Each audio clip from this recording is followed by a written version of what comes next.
has been revealing bits and pieces of handheld smartphone over the past few months. The company has finally announced some of the details of the Pocket Play, including display and other specifications. It doesn't look like a typical slab phone. It is a classic slide design and hidden detail, a full function built-in game controller. Slide open and the device instantly shifts to game mode. Front of the device is 6.8-inch OLED with full HD plus resolution without a punch hole. It has 20:9 ratio and supports 165 Hz refresh rate. It will be powered by MediaTek Dimensity 9300, which is 2 years old, built on the 3rd Gen 4 processor.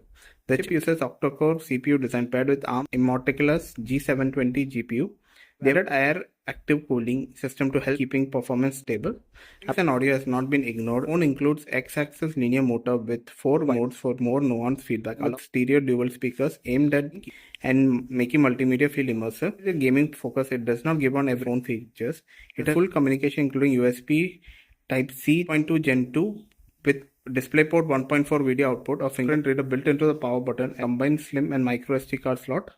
They will announce the pricing of it. Knowing that the Pocket Play is the console's first handheld smartphone, you will be able to buy it soon. There is no confirmation of the headphone jack.